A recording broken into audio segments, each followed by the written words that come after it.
out of the past. Phantoms of a world gone by speak again the immortal tale, declared insane.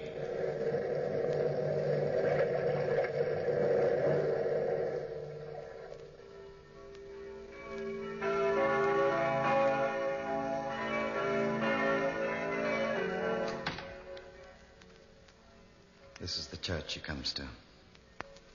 There she is, Renee, kneeling in the pew, third row from the left. What do you think of your rival for your husband's affections? Are you positive that's the same Madame Jean Renaud? I'd stake my honor upon it. Cecil, you've staked your honor so often there's nothing left to it. Madame. Amazing. I wonder how a woman like that could extract such huge sums of money from my husband.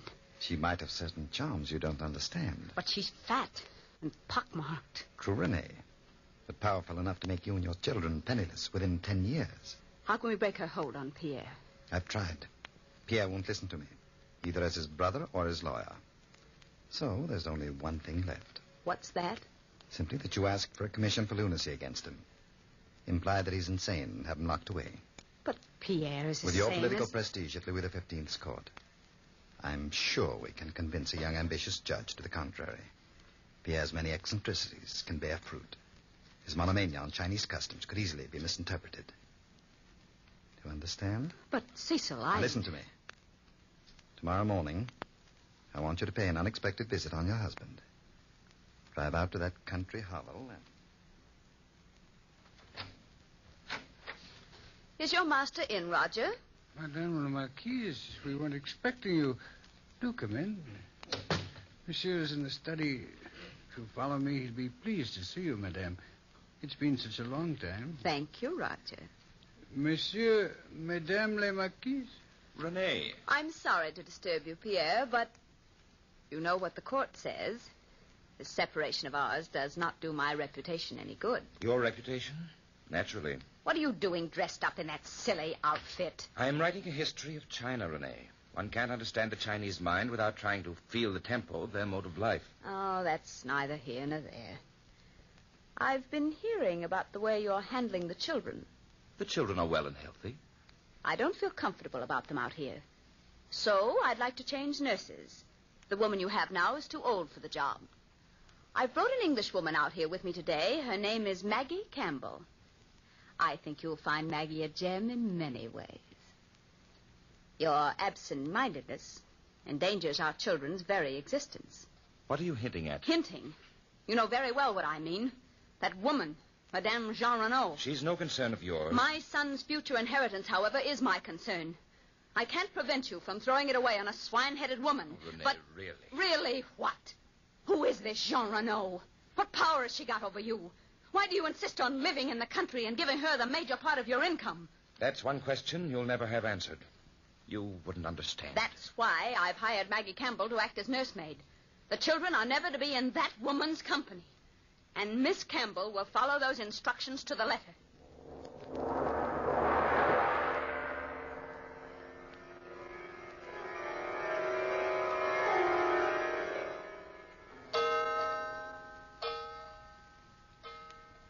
Well, Renee, I didn't expect you to come back so soon. It didn't take me long to sell Pierre on the idea of hiring your fatuous Miss Campbell, Cecil. What did he think of her? Nothing much. My story was completely believable. We can depend on Maggie Campbell to weave an interesting web for Pierre to stumble into. In the meantime, you've work to do. Work? I've invited young Bianchon for a party at your house this evening. Aren't you presumptuous? Not at all. That fool has always been in love with you. His uncle is a judge of the inferior court, Monsieur Popinot. If you can convince Bianchon to bring his uncle into our camp, our commission for lunacy against Paupière is won. You're in a position to do both of them a great deal of political good. It might be wise to remind them of it, gently. The party is to start at 9.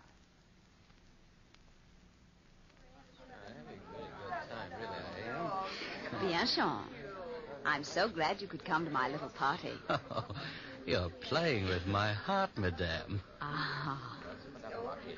If only I were a free woman. Free to play with a man's heart. Oh. But my husband being ill, Oh, Pierre's ill? didn't you know? No. Oh, I'm sorry to hear it. It's a mental condition. I thought you knew. Oh. Is there anything that I can do? I'm afraid there's nothing anyone can do. He insists now upon throwing his money away on a woman, known as Jean Renaud, whom he favors now. Oh, a woman. A fat, ugly, pockmarked woman who is closer to 60 years of age than anything else. He's given her almost 1 million francs. Oh, this is serious, madame. But what can I do? He controls all the money in the family except my own small income. Well, have you ever thought of securing a commission for lunacy against him? My own husband, Monsieur Bianchon? But it's necessary, madame. My uncle is judge of the inferior courts. He could get it for you quite easily. If you'd consent to visit with him, I'm sure... Bianchon, Yes? could you persuade your uncle to visit me here in my home? I would repay him for his trouble. A close friend of mine, Philippe Brett, is head of the civil courts. He could do your uncle much good if I suggested it. Oh, but of course, Renee. I shall pay my Uncle Popinot a visit this evening. Would tomorrow night be a convenient night for you? So convenient. And if Monsieur Popinot is interested in verifying my case, he might ask Maggie Campbell, my children's nurse, about Pierre's strange actions.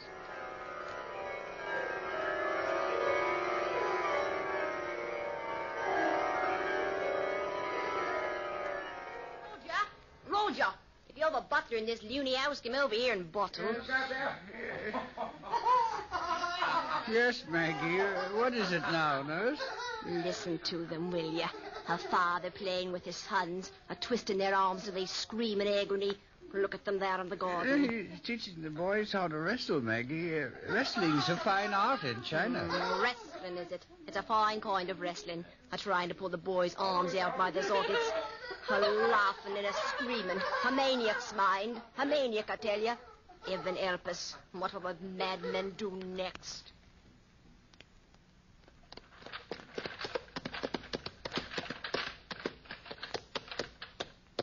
Thank you, driver.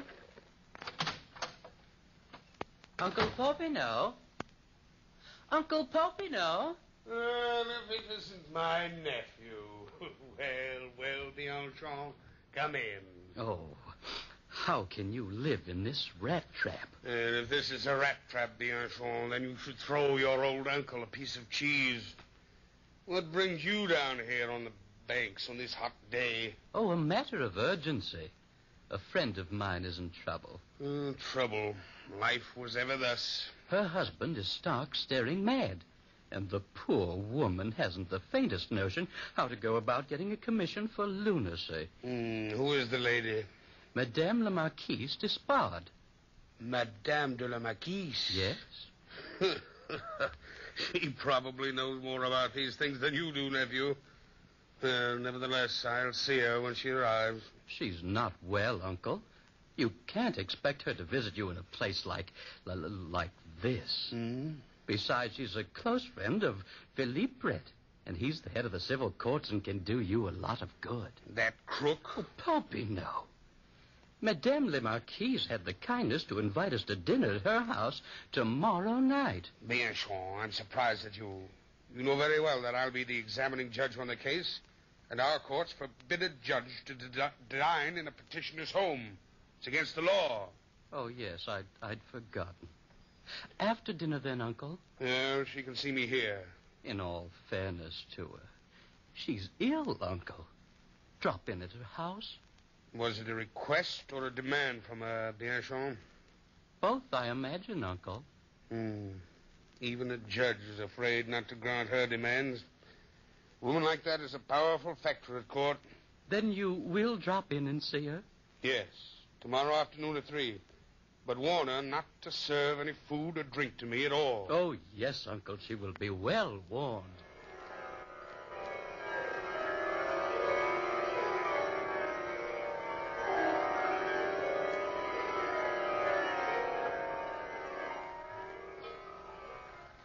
Maggie, what are you doing prowling about the master's bedroom? I was looking for a good tonic for the children. The master keeps all the medicines locked up here. While I'm about it, you ought to take the tonic, Roger. You don't look so well lately. Oh, I never felt better. Spring's coming, Roger. Everybody should take a tonic. Yeah, drink this. You'll feel like a new man in a few seconds. I'll fix up a drawer for the children. I can't figure you out, Maggie. One moment you shout, and the next you worry about my health. That's just my way, Roger. Go ahead. Drink it. I'm a nurse. I ought to know what's good. Go ahead. Drink it. Well, if this will make us better friends, Maggie, I'll drink it.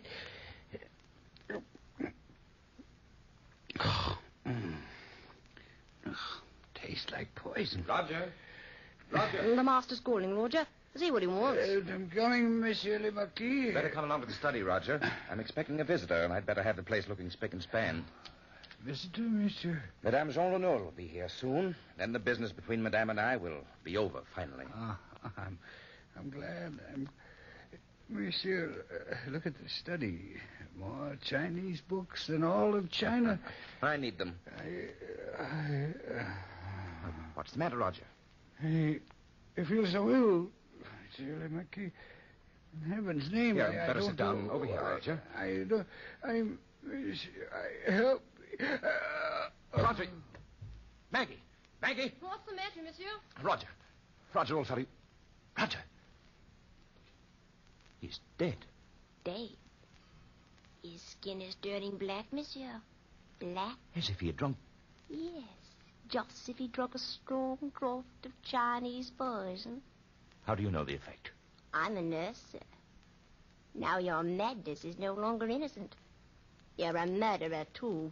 Poisoning a poor, helpless man just because he disagreed with you. What are you talking about, Maggie? You know what I'm talking about, monsieur. You're a murderer. A murderer. And I'll get the police for you, poisonous ore in the middle of the night.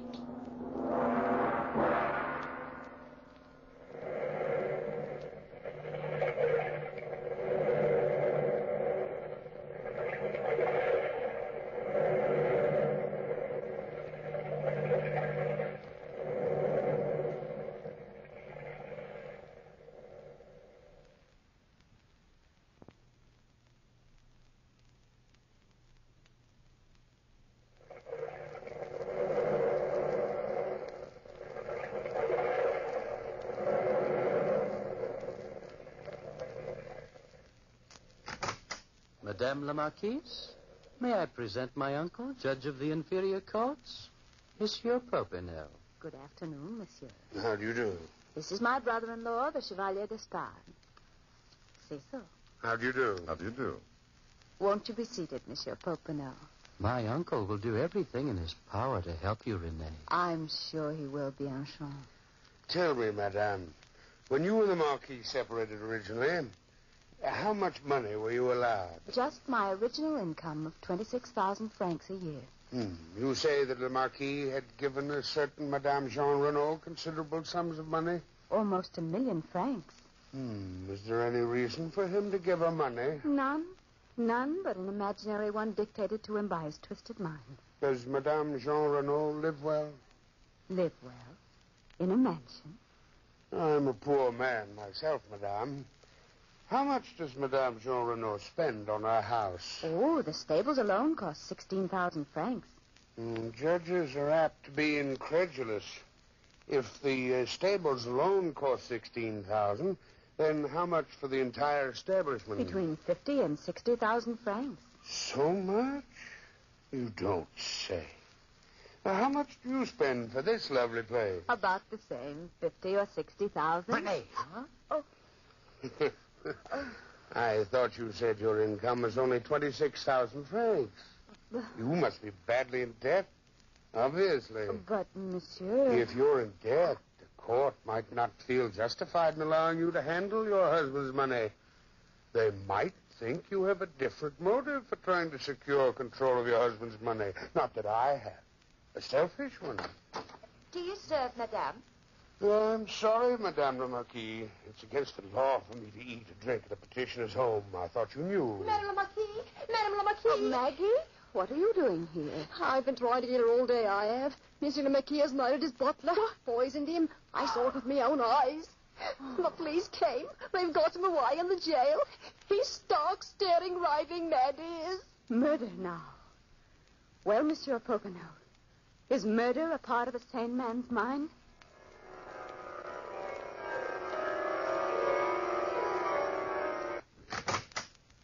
Such a place for a judge to live.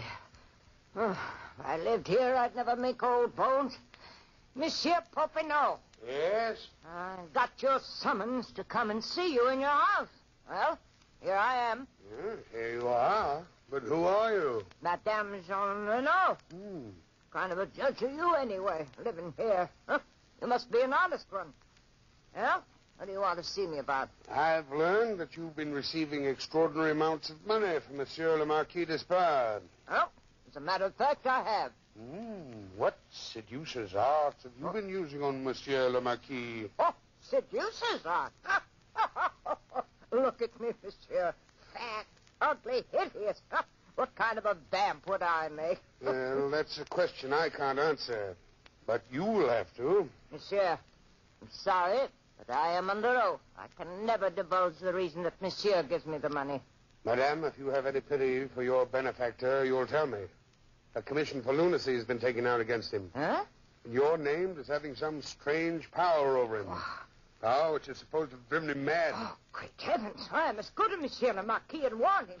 He's a saint, that man. A saint, monsieur. Yes, but he isn't at home. He's at jail. Madame Jean Renaud.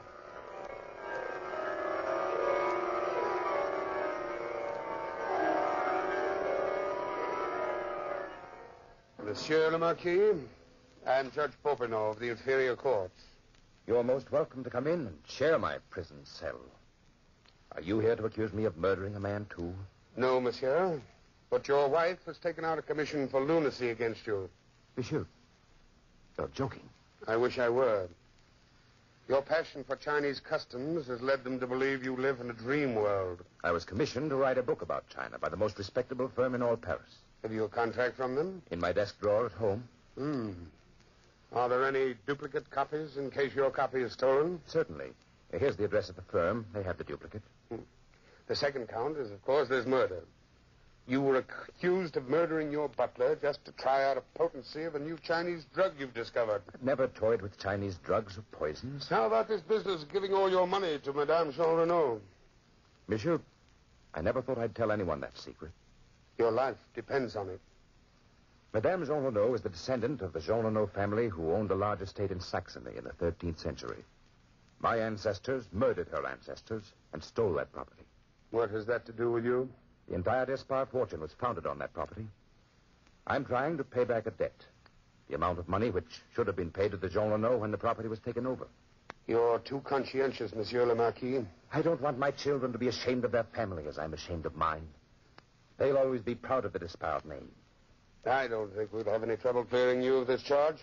Tell me this. Is there any place in France where the black Chinese poison can be ordered? One place might have it. It's a small pharmacy called Lincoln.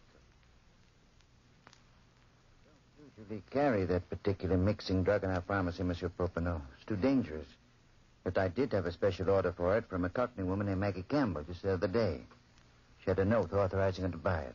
Who was the note from? From the head of the medical research department, through the Chevalier Despard. Thank you very much.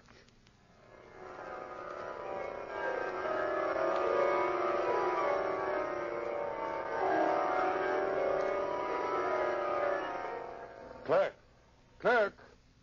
Has Monsieur le Marquis d'Espard's contract arrived from Paris? Yes, Monsieur Popinot, this morning. Where's Madame Jean Renaud? She's waiting for you now, Monsieur Popinot. Just have her sign this legal bill of sale for the Saxon property and ask her to appear in court tomorrow morning. Yes, Monsieur. And the clerk. Yes. Send this letter to the Marquise d'Espard. After this note, I don't think she'll appear to press charges. Come along, Renee. We'd better go inside the courtroom. It's almost time for the sessions to start. You go ahead, Cecil. I'd like to see Monsieur Philippe Brett before court starts. See you later, then. Oh, my dear Renee, you look charming. I hope I haven't kept you waiting. Not at all. Here's the letter Monsieur Popinot sent me last night and the affidavits you asked for. Mm-hmm. This letter from Popinot places you in a very ugly position. It threatens the entire civil courts, besides naming the head of the medical association, Monsieur Brett. Yes, I know, Renee. Leave everything to me. I'll see you in court in a few minutes. Order in the court. The Fifth Court of Inferior Appeals is in session. The first case is a commission for lunacy. The case of Madame de la Marquise d'Espard against Monsieur le Marquis Monsieur d'Espard. Popin, Yes, Monsieur Brett. as head of the civil courts, I cannot allow you to preside on the bench during this case. Cannot allow me? Do you realize, man, you violated the most important law in all France? I have 3 sworn affidavits that you partook of tea and cake at the household of Rene Despard at 5 p.m. 4 days ago. Now, since Madame is the plaintiff in this case, that renders any decision you might give as invalid. But, Monsieur Brett, they are lying. Your own nephew swears it's the truth. Will you relinquish the bench? Who is to take over in my place? Monsieur Devereux. Devereux? Yes. A man who spends his time currying favor from Her Majesty's? Monsieur, will you give up the bench? I have no option. But if I can't work as judge on this case, I will represent Monsieur de la Marquise d'Espard as his barrister. Will you ascend the bench, Monsieur Devereux? Naturally, Monsieur Brett.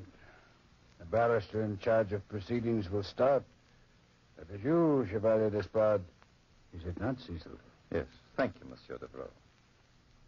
In behalf of my client, Madame la Marquise, a poor innocent woman who has been robbed of her children, her income, and her home by a lunatic husband who is guilty of murder. You only presume he's guilty of murder. I presume nothing, Popinot.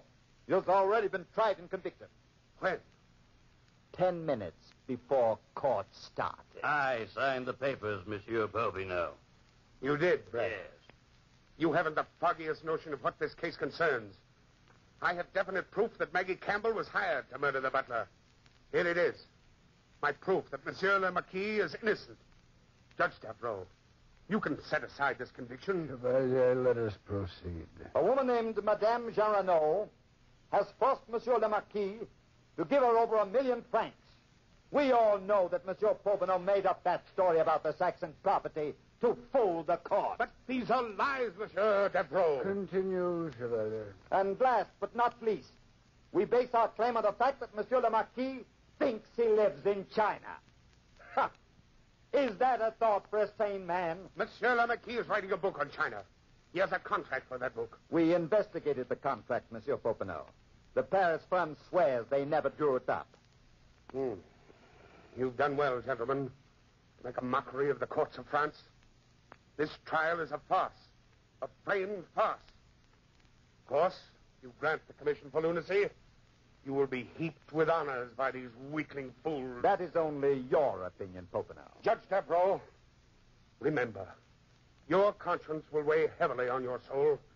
If you send this man away, you will have only yourself to answer to. You wake up in the middle of the night screaming for forgiveness to your Maker. Think on it carefully, Judge Devereux. Think before you make the decision. There is no need for thought. I demand an immediate decision. There's only one decision I can possibly make. An honest one. A decision dictated to me by my conscience and the evidence on hand.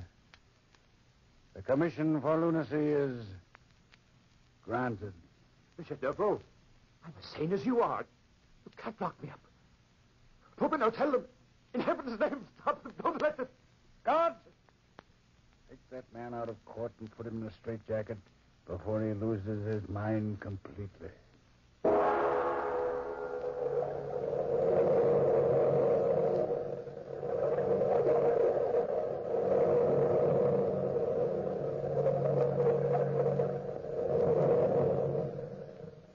From the time-worn pages of the past, we have heard the story declared insane. Bellkeeper,